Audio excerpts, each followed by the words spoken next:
Olá, meu nome é Sheila, sou analista de dados e você está assistindo agora ao canal da HT Analyze Educacional. No vídeo de hoje, vamos falar sobre os pré-requisitos para a realização da ANOVA, ou seja, da análise de variância.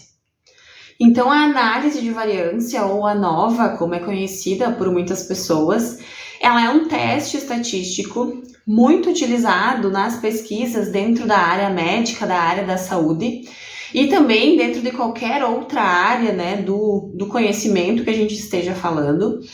E ela se aplica quando a gente deseja comparar 3 ou mais grupos que são independentes, né, ou seja,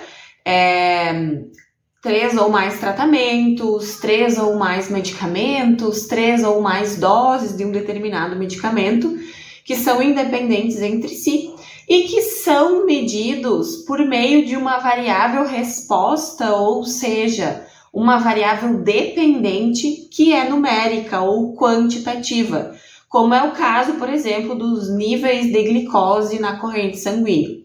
Então, a análise de variância ela se aplica nesses tipos de comparações de grupos, de 3 ou mais grupos que se deseja dentro das pesquisas, mas para a gente estar desempenhando essa análise de variância da maneira correta e de uma maneira muito eficiente e que se consiga, né, aproveitar, se ter uma clareza nos resultados, a gente precisa atender pelo menos 3 pré-requisitos, que é o que a gente chama de pressupostos para a realização da análise de variância, que é então o assunto do nosso vídeo de hoje.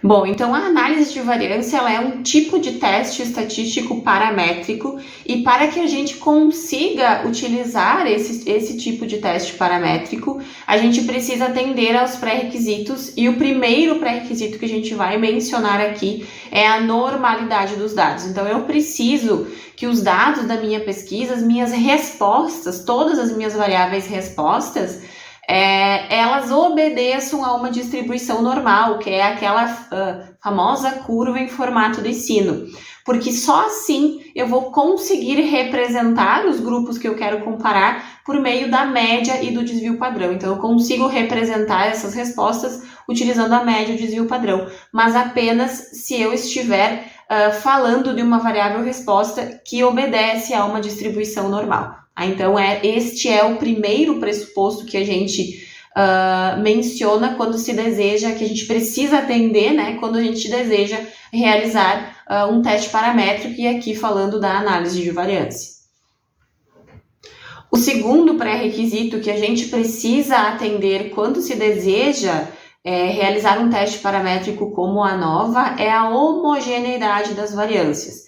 Então, a análise de variância, ela vai avaliar a relação entre a variância geral dos grupos com a variância dentro de cada grupo que a gente quer comparar. E eu não posso, por exemplo, se eu estou comparando 3 grupos, eu não posso comparar esses grupos se eles são muito heterogêneos entre si. Então, eu preciso que dentro de cada grupo que eu estou comparando, eu tenha uma variância que seja homogênea, né? Então, por exemplo, estou testando 3 grupos, eu não posso ter uma situação onde 2 dos meus grupos têm baixo desvio padrão e uma variância, né, uma homogeneidade baixa, enquanto um dos meus grupos tem uma alta heterogeneidade, né, entre as informações e um alto desvio padrão. Então, eu não vou ter uma boa confiabilidade nos resultados que a minha ANOVA vai me trazer se eu não atender a esse pressuposto também. Então, a gente já falou da normalidade e da homogeneidade das variâncias. E o terceiro pressuposto que a gente vai falar aqui é da independência dos erros. Então, o terceiro pressuposto vai ser a independência dos erros ou dos resíduos, né? Eu preciso que esses resíduos eles sejam independentes para que eu não esteja aumentando a minha chance do erro tipo 1, né? Que é de detectar uma diferença quando, na verdade, ela não existe, tá? E, de uma certa maneira, quando a gente trabalha com estudos randomizados, né? Quando a gente quando se tem uma adequada randomização da amostra, esse pressuposto da independência dos erros, ele já é garantido. Mas, de qualquer maneira, antes da realização da análise de variância, é importante a gente fazer essa conferência, né, essa testagem, para se ter certeza e para a gente não estar concluindo de uma forma equivocada sobre os grupos que a gente está avaliando.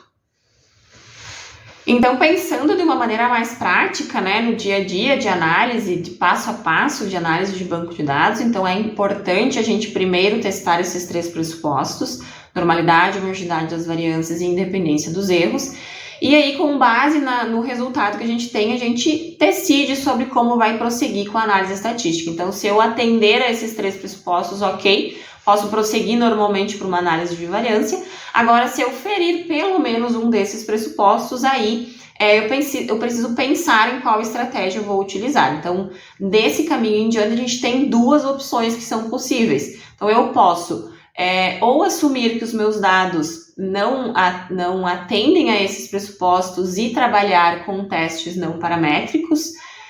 Nesse caso, a opção não paramétrica para a análise de variância seria o teste de Kruskal-Wallis, certo? Ou eu posso testar transformações nos meus dados. Então, existem várias transformações disponíveis, tem a logarítmica, a quadrática, onde eu aplico essas transformações nos meus dados, testo novamente os 3 pressupostos sobre esses dados transformados, e aí, se esses pressupostos forem atendidos, eu posso então seguir com uma análise de variância nos meus dados transformados. Importante aqui lembrar que quando a gente transforma os dados, a gente está mudando a unidade natural de medida desses dados. Então, se eu transformo para logaritmo, eu vou ter um logaritmo do meu dado original. Então, eu estou criando uma nova base, né, um novo conjunto de informações. Então, eu vou utilizar a probabilidade gerada pelo teste da análise de variância, mas quando eu for reportar a minha média e o desvio padrão de cada grupo que eu estou testando na minha pesquisa, eu preciso ir lá e fazer uma análise descritiva dos meus dados originais e não dos dados transformados, porque os transformados não vão estar representando a realidade dos dados que foram coletados, tá? Então, só esse cuidado que se precisa ter quando se trabalha com dados transformados. O que eu tinha para falar para vocês neste vídeo era isso. Espero ter contribuído para a pesquisa de vocês. Lembrando, para vocês se inscreverem no nosso canal para não perderem nenhum conteúdo e para divulgarem, né, os nossos conteúdos para quem vocês acharem que possa ser útil, ok? Obrigada e até breve!